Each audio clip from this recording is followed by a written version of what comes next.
Welcome to the third edition of Warm Up by Game Jam Plus. Here, big names from the game development industry meet to keep you updated on this amazing universe. During 3 days, more than 40 guests gathered to present talks in 3 languages in a super online event, open to the entire community. Share this content and help the independent game development ecosystem to stay warm. Subscribe to our social network and enjoy Warm Up 2022. Be our +1.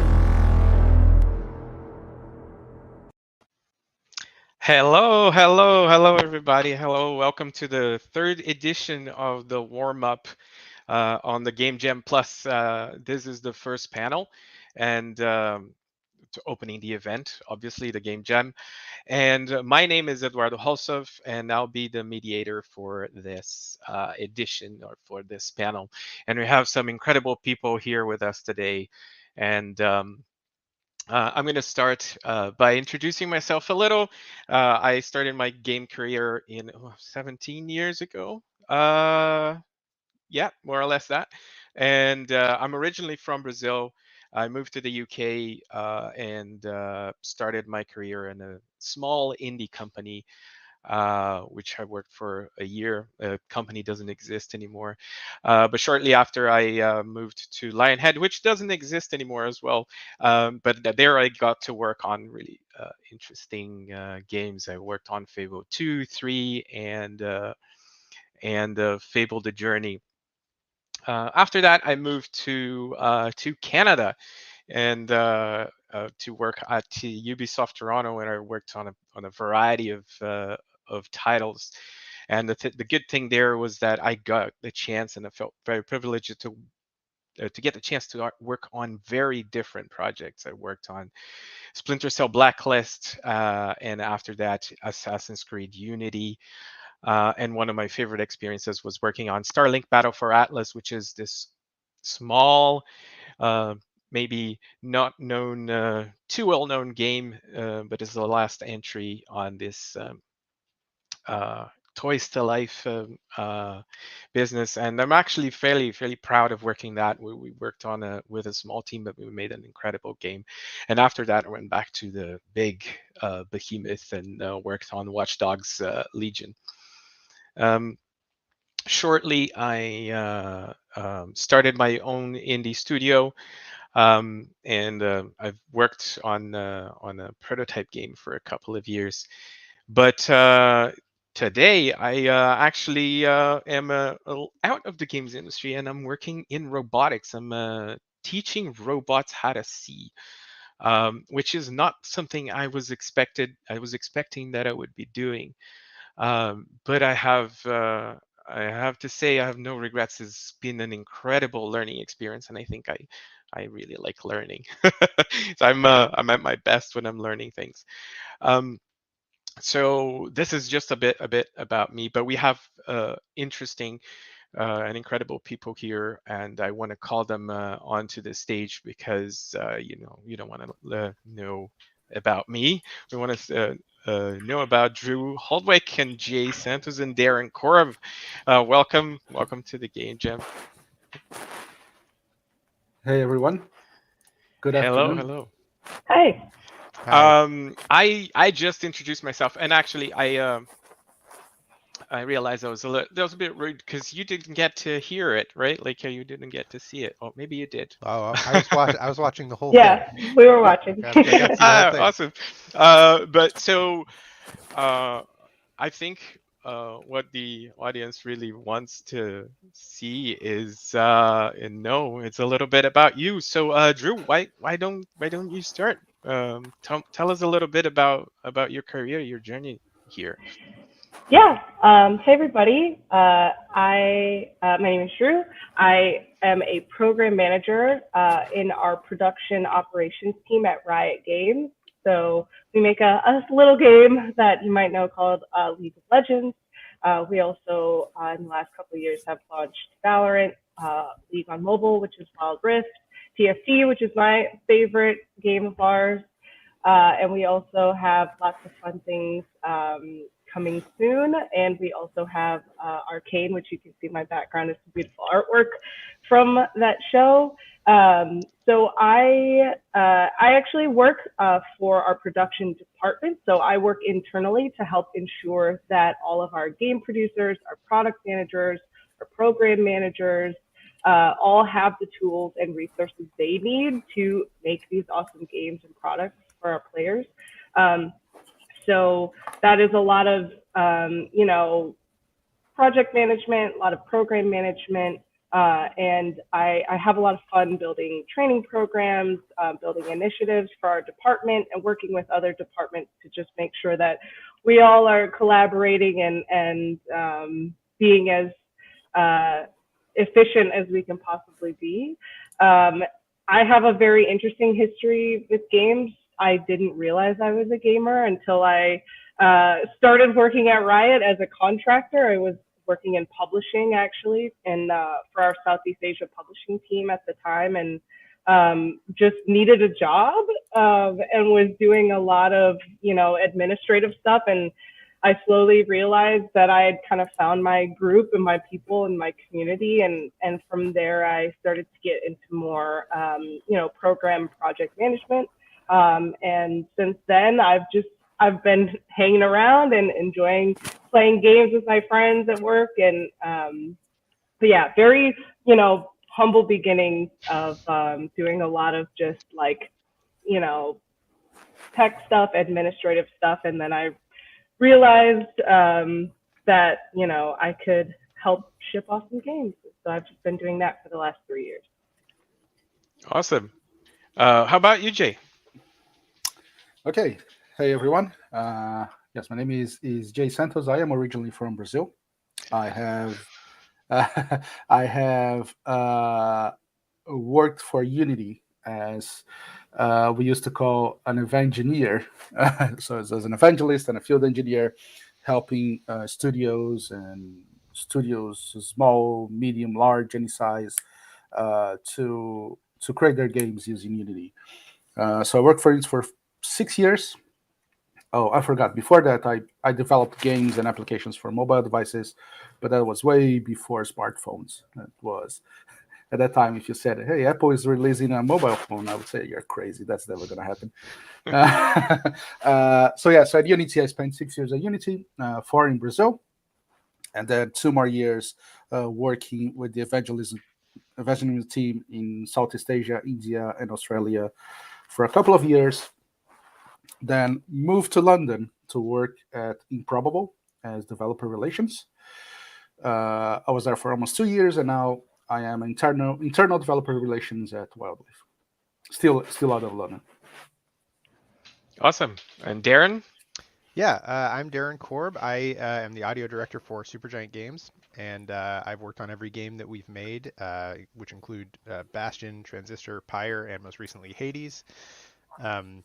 I do kind of all the audio stuff, so I make the sounds, I mix the game, I do the music, I direct the voiceover, and occasionally perform some characters as well. So I kind of dabble and do a lot of everything. And yeah, I've been working with Supergiant since 2009, so it's been a minute now. Yeah, it's one of the things that you just said sort of sparked this thought of me. You said you do a little bit, you dabble, right? Like you do a little bit of everything sound related, but voice related. You're like, how is this? Like you did some acting, some voice of some main characters, if I know it. Can you talk a little bit about that? Sure. Yeah. So I in Hades I did the voice of Zagreus and the voice of Skelly. And I've done a little bit of voice work in each game, like efforts and stuff like that, and Bastion, and I've done some like monster sounds and stuff throughout all the games, just kind of out of necessity. But in Pyre, I voiced Rookie. But that game was in like a made up language, so it was sort of like low stakes. I did Rookie and I did Tarek the Bard. But it was sort of like I wasn't as concerned about conveying an authentic performance because it's just a lot more forgiving in a language no one speaks. So so I did that, and then on Hades we were casting and trying to explore our sort of network of people that we work with and maybe reach out beyond that, and we were trying to come up with what Zag would sound like, and I recorded a scratch thing that I thought, well, maybe he sounds something like this. Greg and I were talking about kind of the influences and some of the things that we the vibe that we might want for the character. We tried it a bunch of different ways, and so I recorded some scratch that we put into the game just as placeholder, and we were getting auditions and stuff, and we all ended up sort of liking my scratch more than what we got back from the audition. So we're just like, okay, I guess I'm gonna do this, and we can always replace it later. We're gonna be in early access. We'll cast someone like a real actor to do this, and but that didn't end up happening. So I ended up playing him, and Skelly was a character that the voice for him is just sort of based. It's like based on this voice that my friends and I would do for each other, kind of. And but like amped up a little bit, so it's kind of like a little more energetic version of that voice that my friends and I would do to entertain each other. So yeah, that's kind of how I wound up voicing those characters. I recorded some scratch as well, but never actually made the game. I think I recorded scratch that didn't make the scratch because it's so bad. It's so bad that they got someone else to do it. Oh, sorry to hear that. Yeah. So for a little background, I mean, so I when I was growing up, I did a lot of acting, and that was sort of my first. Like before I was really doing music seriously, I was doing acting up through high school basically, and in high school I kind of switched to music being more my main interest. So I have a background. Logan Cunningham, our main sort of go-to voice actor we've used on every game. He and I went to high school together. We did like plays and improv comedy together and stuff. So we I have a history of that. I just hadn't like done any of it professionally, basically. So it was fun to be able to get a chance to do something like that for sure. Yeah, that's interesting. And I think Drew, you mentioned in the same line that you also didn't set out to do games at the start, right? Like how can you tell us a little bit about that journey? Yeah. Yeah. So I think it was pretty interesting. I mean, I've always played games, I am a console person. So, I just thought it was a hobby and enjoyed myself, and then I was looking for work. I live in Los Angeles, and I was just like, what? I've kind of been bouncing around, and I wanted to get more formally into project management. That was something I was really interested in, right? And I kind of had a lot of different experiences working in smaller tech companies, and also in network television as well. So I just was kind of like, what? Like, there's this job, it's a gaming company. I've heard of these games. I actually had not even played League before I joined Riot.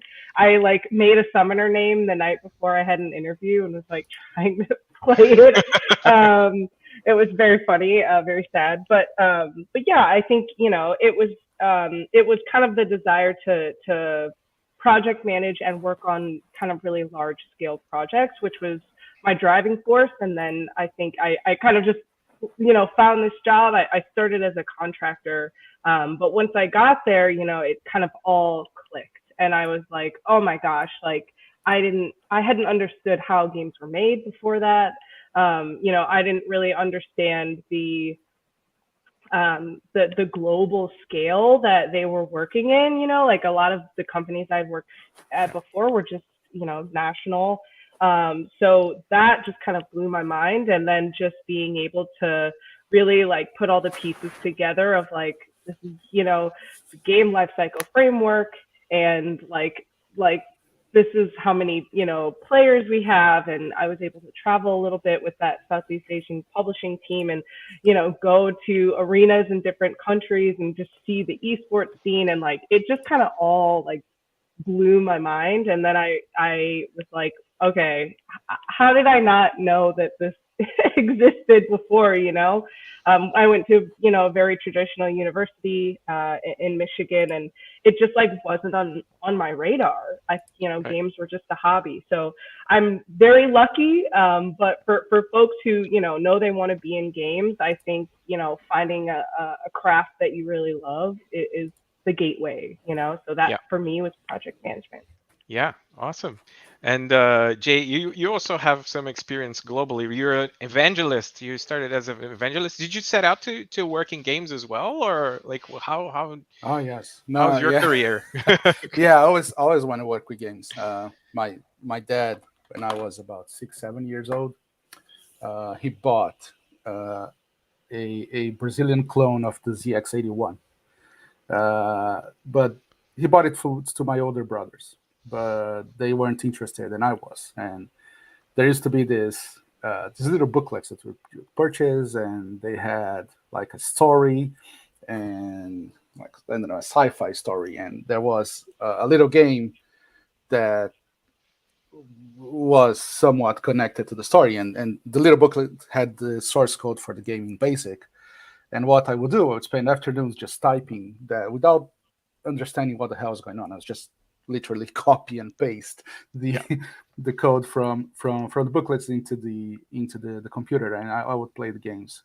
Then up to a point that I just realized maybe I should know what the hell is going on here, right? And started to try to understand what the that what the code meant, and from there I was pretty much said that I wanted to work with games, you know, and so I went to computer science college, wanted to work with games. I was lucky enough to, you know, get out of college and get the job I mentioned, making games and applications for mobile phones. And but Unity was like the watershed moment, right? When I joined Unity, it was a moment where I realized that I was pretty much set for life Right. working with games. I wouldn't change industries anymore. But you know, maybe I will. It's hard to say, but I set out from the get go to work with games.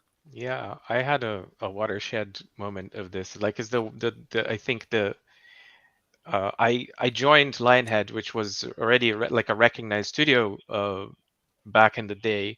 Mhm. Uh, and I was starstruck for like I think I was there for about 5 years, but I was starstruck for like two of those years. It was just like everything was very surreal, and we had this wall of everybody that worked in Fable. We had this picture wall, and then when I saw for the first time when they put the wall up, I was coming up the stairs at One Occam Court, which was the thing, the studio, and I just saw that like everybody, and then I saw my face, you know, a little picture there with my name underneath, and I was like, holy, oh, this is real. This is like, it wasn't even like at the time I joined, it was like 2 years after it sort of like slapped me in the face that I was like, oh yeah, I'm working in games. Like this is I made it. It was my I made it moment. Was 2 years in. It's um uh and now I work in robotics. So you know, like you never know where you're going to exactly end up, because you know life takes a little turn here and there. Mhm. Um, um, what I wanted to sort of kick off as a conversation is, um, would you have a tip? Like if you say, oh, there is one piece of advice. I think Drew started with this, and I think it, for the people that are here trying to break into the industry, do you have a piece of advice that you consider important, and that would you give it yourself when you were starting? Um, uh, Jay. Okay. Yeah. It's interesting because I'm going to give a tip that helped me a lot on my career path, which is very uh, very odd. You know, I work with games, but I never publish the game. I never have the moment that you are saying, "Oh my God, I made this." Right. Even my daughter, when she was younger, and when she first asked me, "What do you work with?" and I said, "I work with video games," and then she said, "So you made Mario?" I said, "No, I don't make Mario." So to me, what helped a lot was expanding my tool set. Let's put it like that, right? So as I said, I graduated in computer science, so my focus was very technical, right? So I guess in one word, you could describe me as a programmer, right? Yep. But before I worked at Unity, I worked for about 5 years in network security, in, in in the sales part of network security, and in those 5 years, I've acquired uh, what people call soft skills. I don't like the term, but soft skills. So uh, how to present and how to present to C-level. What's different between presenting to the technical team and to the business team, and this is what. And of course, I knew Unity. I was studying Unity at that time, but this this different set of skills, this ability to present and to understand how to present and what to speak, that was the differential that got me into Unity. So I, if I were to give a suggestion to somebody that is starting, is that try to acquire these different skills that they are going to be super helpful to you as well. And it's not. I am a terribly shy person. I'm an introvert, but I can go on stage and talk to 400 people. I have no problem. That because that is something that I practiced, and then I know how to do. What I mean is that this is not a gift. This is not something that is natural. It's not natural to me to go up on a stage, but I practiced and I got good at it. Yeah. So even if you feel like, yeah, you know what, I'm not a good presenter. I'm not good at this thing. It is a matter of practice. Just if it is something that you want to learn and that you feel like it's going to increase your chances in the industry, go out there and do it and start practicing. Cool. And Darren, like that beginning as well for you, like how was it? Like, did you set out to do games, and then if you would give a little piece of advice to Darren starting out, what would Yeah. that be? Yeah, I mean, I grew up loving and playing games, but I didn't know that it was a career path that I could go down. I didn't understand, like I always enjoyed music and games and audio, and I just never thought like, oh, I could do that, or Yeah. there is a way for me to do that. I just thought like I didn't even know what I thought about how that music got into the game. Like I didn't make any assumptions about it. But my good friend Amir, who is the co-founder of Supergiant, we grew up together. We've known each other since we were 8 years old. Been playing D&D together and video games and playing in bands and stuff all those years. And after college, he started working at EA LA, and I was really happy for him and sort of vicariously like it's like, oh, you get to work at games. It's so exciting. I'm so happy for you. And a few years later, he decided to kind of leave there and start Supergiant, and he just sort of asked me to do the audio because he thought I could probably figure it out based on our shared history. And I'm super glad he did. I mean, when he asked me, I was like, of course I want to do that. That sounds great. But I didn't know it was something I wanted until I was presented with the opportunity to do it. As far as advice, it's one of those things. I had such a advice I'd give myself. Maybe I would say like it's advice that other people gave me a lot too that I didn't really believe until much later on, which was don't be so precious about your work. Oh, Really just make like the more you make, the less that will become an issue. It's like, I remember trying to write songs, like each song I would write, I had to like really, I was like, it has to be perfect, when I was a teenager, I was like, I've got to Yeah. just get agonizing over every little moment. But it's like the thing that's going to make the song better is just making a bunch more of them. That'll be way more effective than agonizing over that one song. Right. So I would say just, don't get out of your own way. Don't try not to self-edit, really like just do a bunch of the actual work you're interested in, and that will make you better at it. And that's something that I wish I internalized sooner. Just try to get out of your own way and just go. 10,000 hours kind of thing. Yeah. you keep doing. Yeah. I had a difficulty with that, like in growing up as a professional, because I could never focus on one area. And to me, it was like, oh, look, I like drawing, and I like programming, and I like music, and I couldn't actually find what to focus on. And I built this generalist skill, and I never became a specialist, and I'm a generalist up until today. Obviously I am better at the general things as I'm doing more and more of all of the things, and you end up by the sheer fact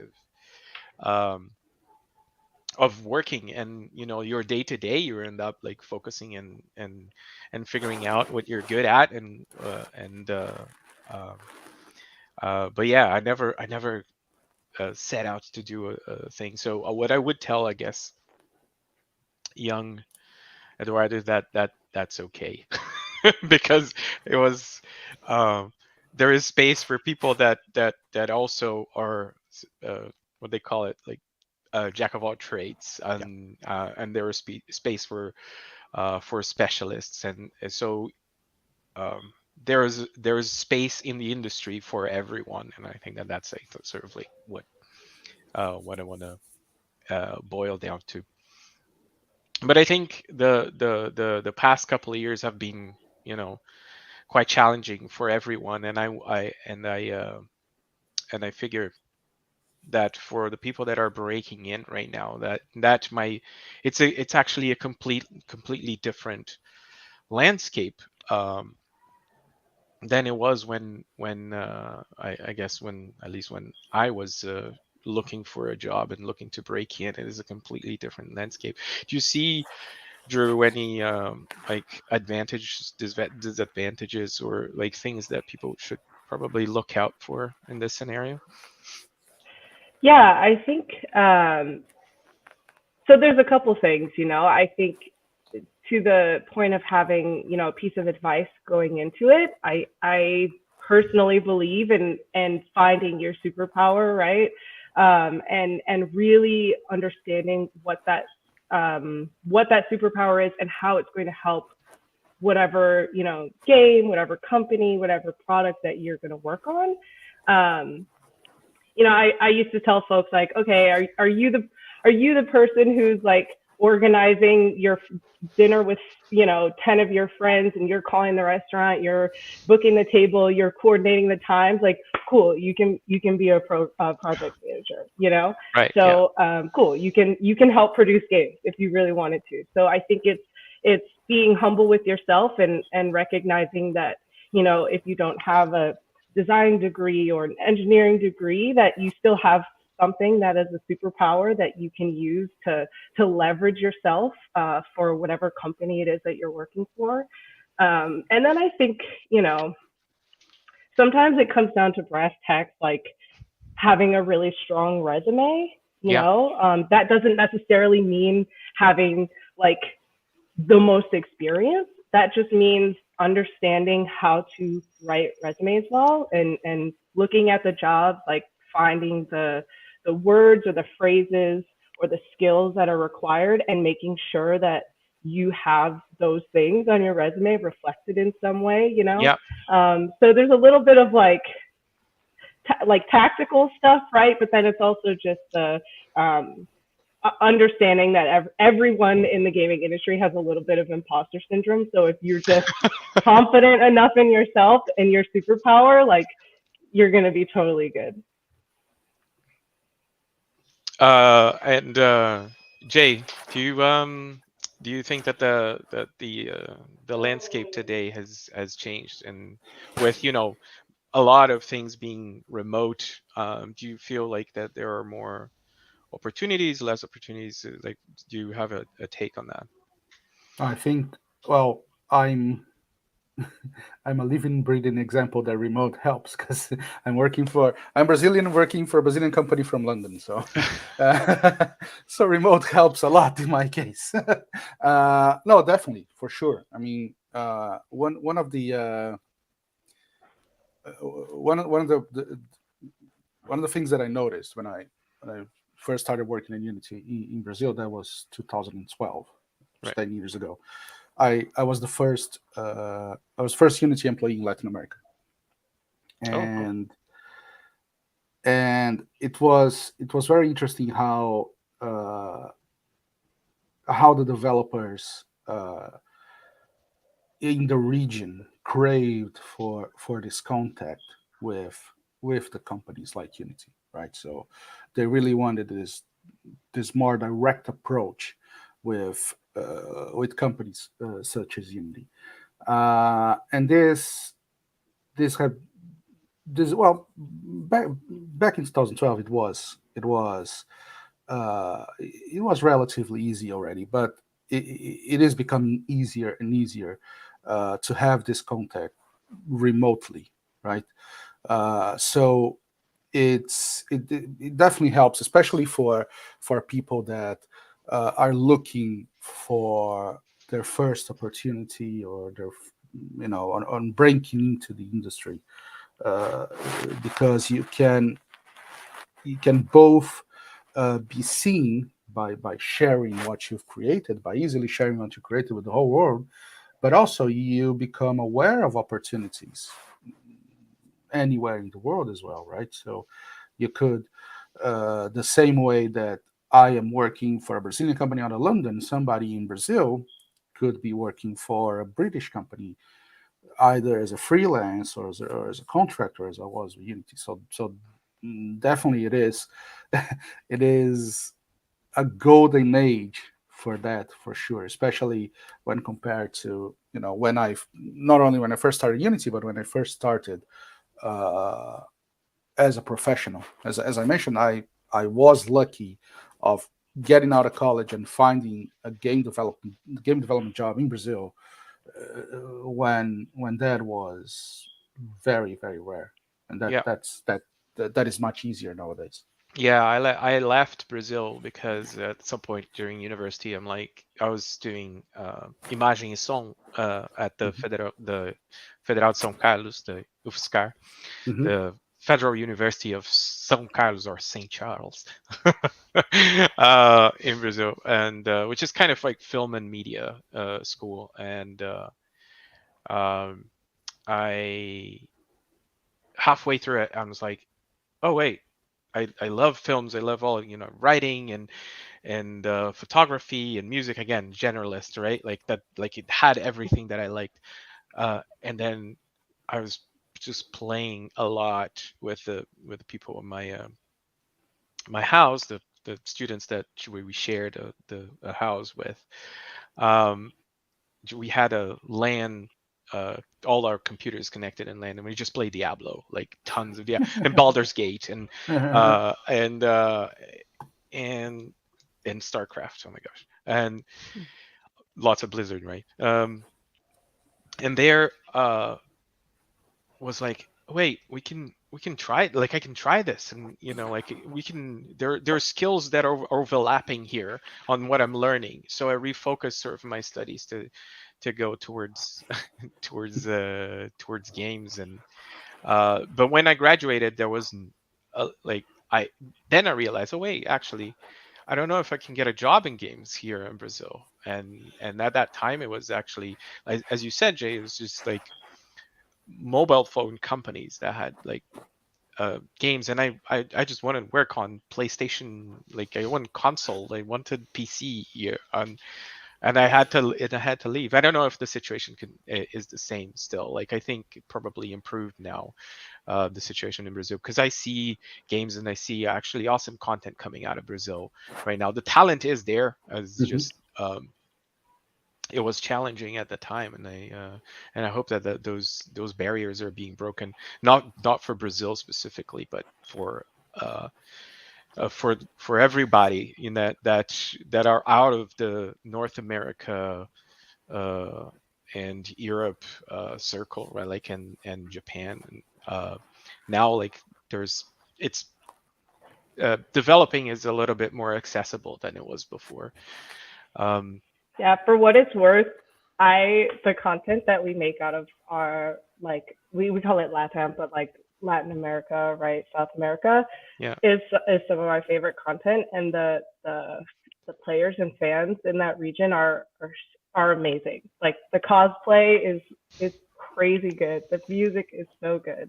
So yeah, for what it's worth, from from North America, like looking down, it seems like things are really awesome. Yeah. But just continuing a little bit on this thread of remote, Darren, what I'm curious about is how does it work? Like, how do you manage, composing and voice acting and all of that kind of stuff, especially in a time like this? And what did you learn, and what what you can take forward? Well, so the pandemic hit when we were probably we had 6 months of development left on Hades, basically. So, we still had about 3,000, 4,000, maybe 5,000 voiceover lines to record still. And I had a few music pieces I still had to make. I had a bunch, we had a lot to do still. We weren't done when the pandemic hit. So we were already set up for people to work from home on Fridays. That was just something we did. And so we just kind of shifted to everyday work from home instead of Fridays, So people mostly had some sort of home setup, and if they didn't, we kind of brought stuff home from the office, or we sorted it out. Yeah. But it was an adjustment for sure. I mean, I had to. You can't. It's just out of frame here, but I have a vocal booth right here, which I bought, Wow. right at the beginning of the pandemic, because I had to record. I was playing Zagreus, and I had to record 3,000 more lines. It just wasn't gonna. I had to figure something out for that. It feels like sorry to interrupt, Yeah. but in Hades it does feel like there are infinite lines. Like I have played Yeah. countless hours of that Yeah. game, and it's like it just seems that there's no end. Yeah, they keep coming, and they're so awesome. There's something like 21,000 lines in the game. Wow. And Zagreus has about 9,000 Wow. himself. So yeah, there's a lot. He got a lot to say, and everybody's got a lot to say. But yeah, so that was part of it, was just getting set up to record voiceover myself. Another issue was we had a bunch of actors that all needed to have more voiceover sessions. Some of the actors we'd already been recording remotely, so that didn't change, and they had home studios or whatever.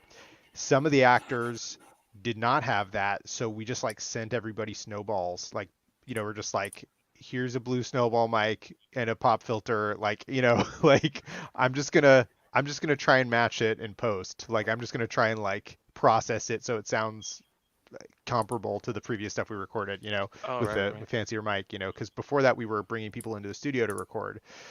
Some of the people, right? So that was a big shift, but and everything was right at the beginning of the pandemic.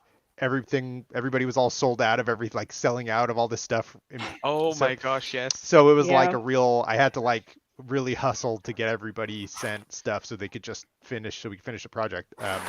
So that was sort of had to just think fast and turn on a dime and just kind of go with whatever means we had available. But the work from home for the end of that project was actually pretty, it actually helped me, I think, in terms of I gained, I used the extra 3 hours or whatever, 90 minutes each way or whatever I would have spent on my commute to just think about the game, work on the game, like do, like I was able to kind of, and still keep a reasonable boundary in my work life Right. balance there. I was able to like add 3 hours of like work without any more time. You know what I mean? Yeah, Mhm. commute. Like you Yeah. just cut the commute, Yeah, right? yeah, yeah. Like, yeah. Yeah. So that was really valuable because I mean, like when we were trying to get Hades ready for the Switch, I played, gosh, I mean, I played like for 100 hours in like 2 weeks. You know what I mean? I like played. I was just testing and just making sure everything sounded right because there's certain kinds of bugs that nobody else will notice for audio. I feel like Uh, it's just like a lot like something sounds weird or some line. Some line is supposed to play that doesn't play. Like no one's gonna be able to know that except me yeah. basically and maybe Greg. Um, so I was really trying to like play through just about every possible thing in the game in that period. So yeah, I mean, it was valuable, I think, for me to have the extra time um, at that part of the process. Had it happened earlier in the project, it would have been a lot more difficult, I think. Like Yeah. when we were in the sort of creative stage, like the pre-production phase, it would have been much more challenging, I think, because it's really valuable to you know, I could tap Greg and be like, "Hey, you want to go grab a coffee?" And we'd walk down to the coffee shop and we'd like talk about the game and think about ideas like, "Oh man, there should be a fishing with dad moment. Oh man, Skelly needs to have a thing where he says this. Oh, there should be," and then we'd be able to have that kind of caffeinated conversation that you have. Yeah. And that's much harder to have when you have to like initiate some sort of Zoom call or whatever it is. So it's like a much less organic process, Yeah. but you know, I'm really proud of the team and how everybody was able to like just kind of adapt and we like shipped the game on time and stuff. Like that's pretty bananas to me Yeah, still. that's impressive. Yeah. It is. Yeah. So I'm really proud of the team and I think part of the thing that was helpful for us as a team is the phase we were at in the project and the fact that we're small, so we can sort of there's Yeah. only 20 people to get sorted. It's not Yeah. it's not a huge scale. So Nimble. Yeah. so Yeah. we were able to kind of adjust and just keep rolling and we were like we still had like one or two more early access updates I think at that point to release even before shipping the game. So yeah, I mean it's been a little crazy and I would say the voiceover part of it was particularly crazy. The one thing I'll say is, the music stuff for the most part, I'm doing that all by myself, so that didn't really Right. change a ton. Though right before the pandemic hit, I was able to go and record a little chamber orchestra at Abbey Right. Road, which was one of the highlights of my whole life. It was amazing. Right. Yeah. And so we recorded the Songs of Supergiant album and a couple of tracks for Hades that I'd written for Hades. And it was the only time I'd ever done that. So something like that would not have been possible had it happened had I scheduled it like 2 months later, it would not have happened. It was Right. like January 2020 is when that occurred. So Oh my gosh. Yeah. so yeah, I think part of we just kind of lucked out on the timing of a lot of that stuff. I think basically is how that went down. Cool. My favorite song on Hades is The Exalted. Like, Thank you.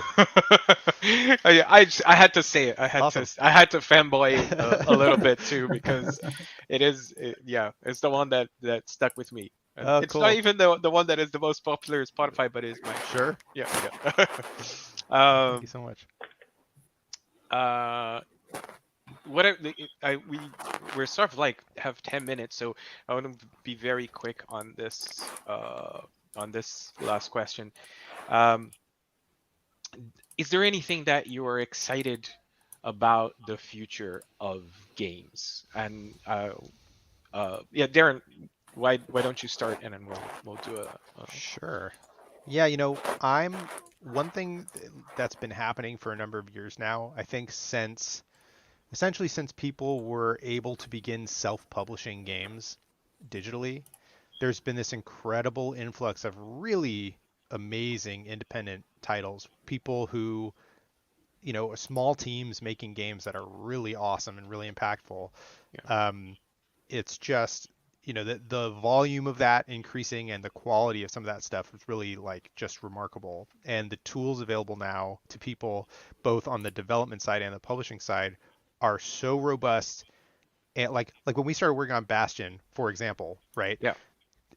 Like it took a couple of weeks to get like stuff to show up, like we was a custom engine and there was just nothing that would do this at the time that was available to a small team. So our engineer Gavin Simon made an engine, and then it took like a couple of weeks to get like, oh, we got a guy and he walks around on the screen, and but now that stuff is like super easy to do. Yeah. The sort of the ground that you have the foundation is laid, for a lot of that stuff. So people can really have access to incredible tools. And it's like music for me. Like when Logic 8 came out, basically, that's literally the thing that allowed me to make music the way I do. Like before that, I couldn't do that. Right. But just the speed at which I was able to iterate on things and the access to all sorts of different sounds and ideas, like it just leveled up so much. And I think that's happened since we started working on Bastion in other areas too, like development tools.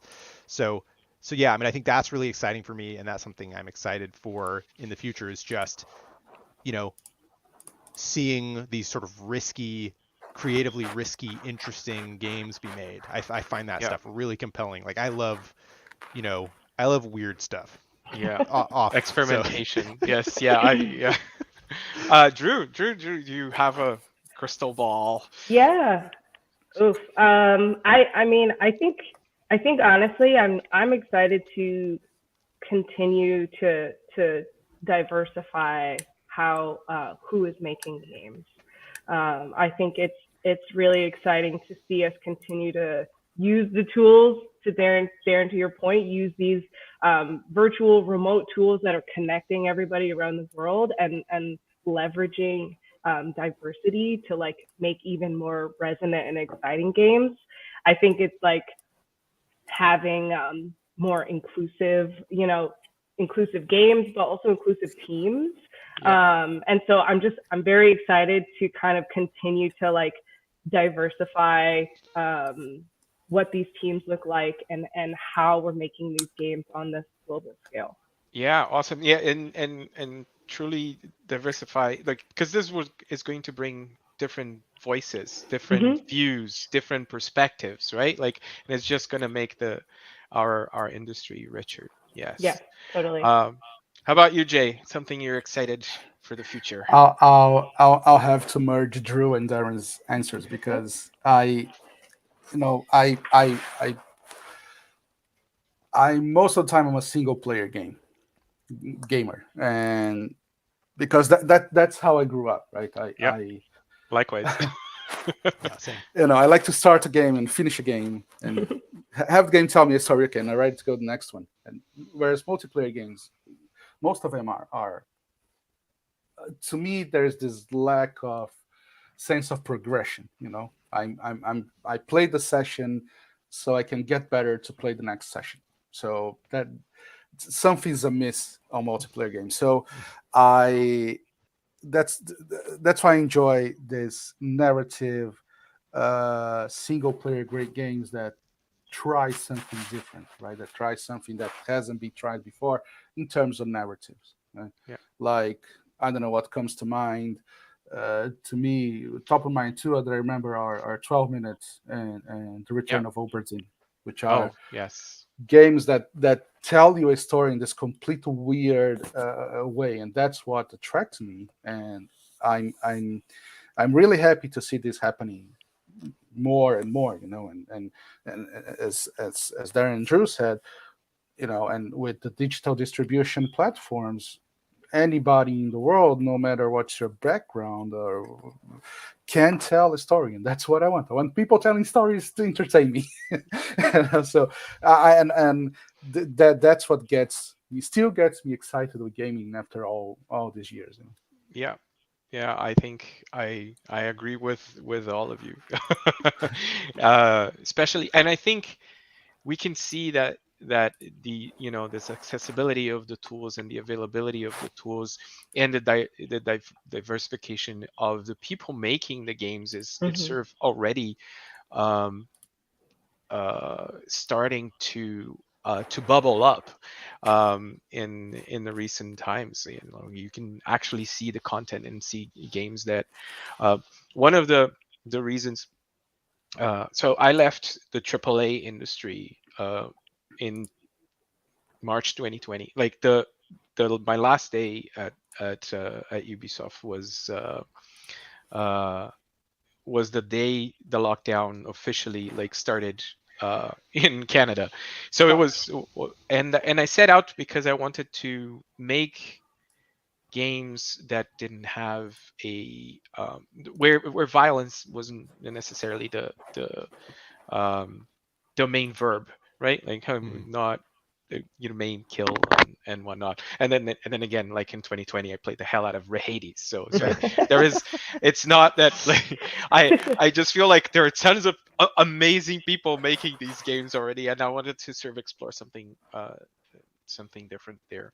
And I think since then, I've seen a lot of that content sort of bubbling up, and I don't know if it's just my awareness or if it is actually a resurgence of new mechanics, different things like and exactly experimental, crazy stuff, and that is coming out, which is risky and difficult to do into the AAA, and I think that makes me very excited, like be able to play a game that has something different and it has something else to say. So one last thing, I guess, that I'd like to ask everyone is, do you have it's your moment to plug in. Do you have any news messages or anything that you wanna share with folks out there, Drew? Ooh, I'm trying to think of the things I can share. Yeah. We have a lot of exciting stuff happening at Riot. For folks who are pop music fans, we have just announced yesterday that Lil Nas X is going to be performing at Worlds in San Francisco. So he is our new president of League of Legends, which we're very excited about. Very excited about our new leadership. So you can find he's dropping new songs. We're going to have some really awesome performances throughout Worlds. And we just kind of finished up our Valorant championships in Istanbul, which were very exciting. So got a lot of esports going on right now. So be sure to check all that stuff out. Awesome. Darren? Yeah, nothing new to speak of at the moment. I've got a little side project band if you're interested in that. It's called Control Group, and all the proceeds go to charity. Is it on Bandcamp or? It's on Bandcamp, yeah. Controlgroup.bandcamp.com. Awesome. And all the proceeds go to charity for that. And yeah, of course, the Supergiant music and stuff is all on all the streaming services and Bandcamp and all that stuff. And then the games, if you haven't played them, check them out. Jay? I used to have a lot of stuff to plug, but now that I work internally at Wildlife, I really don't have, check out the Wildlife games. They're pretty good. Yeah. They help me stay on the job. Oh yeah. And I guess I have a plug as well. Like at SBX Robotics, we're hiring. We're hiring for a tech artist. We're growing our team. And getting people out of the games. Oh my gosh, should I do that? So I want to thank you all for coming in and talking a little bit about yourselves and introducing how your career was in the games industry. And this was a lovely chat. And I thank you absolutely for everything. So much. Yeah, thank you. Sure. Happy to be here. Thank you. Welcome to the third edition of Warm Up by Game Jam Plus. Here, big names from the game development industry need to keep you updated on this amazing universe. During 3 days, more than 40 guests gathered to present talks in 3 languages in a super online event, open to the entire community. Share this content and help the independent game development ecosystem to stay warm. Subscribe to our social network and enjoy Warm Up 2022. Be our +1.